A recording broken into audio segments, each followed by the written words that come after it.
Sure. Now, part of the strategy is optimization of education, turning it into something that's at the same time the same and more of the same, and at the same time a great change. And the model which I suggest is one used in a place in Italy during the Renaissance called the House of Games, interestingly enough, conceived by a very bright Italian nobleman. And the idea there was that school was divided more distinctly into hard work and play. And students studied in class from 8 till noon, mostly memorization. And then at noon, that was over. All the book learning was finished for the day, and the play began. So the school had a huge playground, and the classroom was the minor part of the school. So that's the first part of the strategy, is that you transform all Greek schools by buying up property around them as close as you can get and creating these enormous game areas where students can spend their afternoons and early evenings doing 100 games at once. You have to think of the effects on health, the effects on happiness of the children as they're growing up, and so on. And the afternoons also are dedicated to going out into the world. You know, the kind of school trips that are made now once a month or something like that.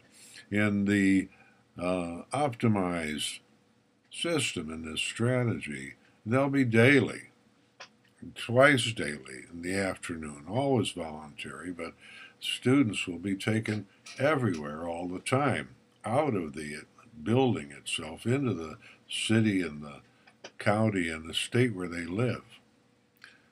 And they'll be the program's already in place. So this is important that you grasp that here, once again, it's right now with what you have on hand. We have the whole program for school visits like this, but it's being used one day a month. In other words, not optimized. Now, so we add that to the school system, and Greek students, children will be out seeing the world in the way they never have before. They'll go into steel mills, they'll go into office buildings, banks, tunnels, and by the time they get to the age of 12 or 13, they'll already know their cities better than today. Most adults know the world better, know what's going on in it, by taking the school on the buses and getting them out into the world.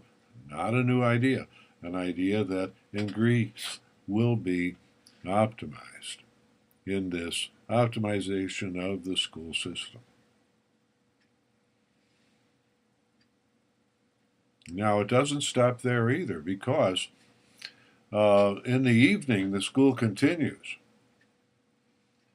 again on the Italian model. But at this time, they bring people in from outside, and after the meal, during the meal, after the meal, people who've been traveling around the world who have good stories to tell are brought in to entertain the students and to stimulate their thoughts. Now, once again, this exists. It's always existed, but again, it's totally underused. So, in the grand strategy, every evening the schools will remain open, and you'll be able to come in with your family, even if you want, hear these talks and so on.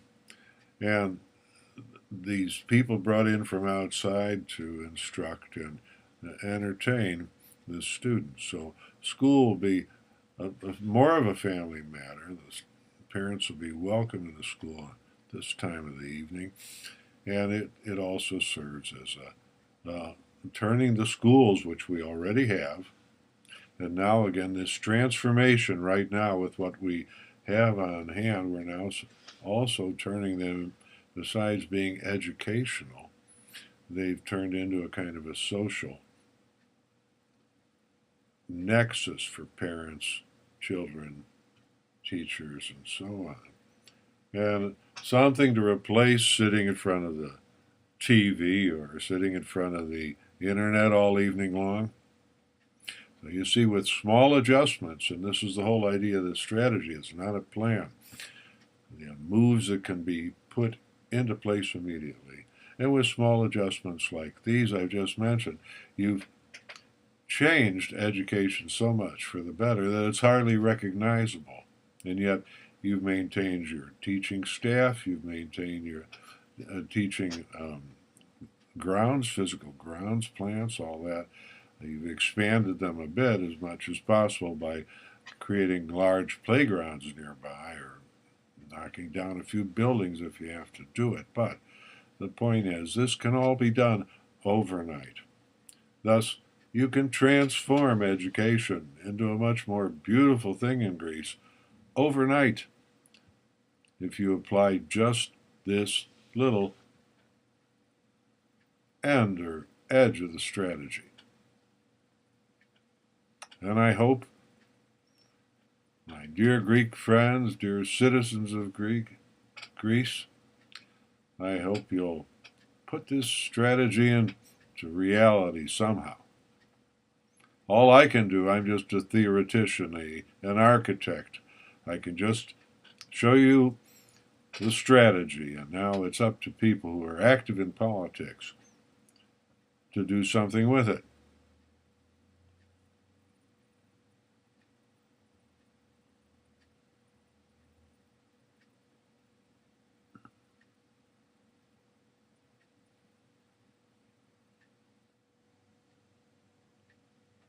Now, when to come back to the play, the school of play, the transformation of Greek schools, the afternoon sessions include, as I said, 100 things, which means that things which are now done on a small basis in the schools are simply expanded. Artwork, music, drama, all the arts and so on. That's the whole afternoon, right up until the time the parents get home from work. So you don't, kids don't have to run back home, sit in front of the TV waiting for mom and dad. They can stay in school and play, learn, play instruments, put on plays, all kinds of gymnastics, bodybuilding, and so on, all the sports every day, all day long. A small change, just a change in the schedules and the budgets, I suppose, but what a huge change in the health of the children, the breadth and width of their development, the depth to which they're going to develop their artistic skills now, the amount of creativity that's going to be released in these entire afternoons of art class and modeling and building and shop and all those things that are now relegated only a little small piece. And the field trips. You've got to expand your concept of field trips too. I only had a handful when I was in school in the Midwest in the U.S., but they're still engraved in my memory. They were so wonderful. They were such illumination on the world. I remember we went and saw the lie detector at the FBI, for example, and got into the planetarium and stuff like that that you could never do alone, and it was so rare. Now, this imagine a school trip where every day you get to school and there's buses leaving for nice places you've never been, parks and forest preserves and zoos and private homes and university campuses, and so that in a year you get more experience of the world you're living in, the different age groups, the different businesses, than you've ever had before in any educational system since the Renaissance, if I may say so. Oh, Just wanted to add that, this idea that, of adding on this great expansion of the world of creativity, which is going to create a happier population, better musicians, better artists. The payoff to the country will be just wonderful, just extraordinary.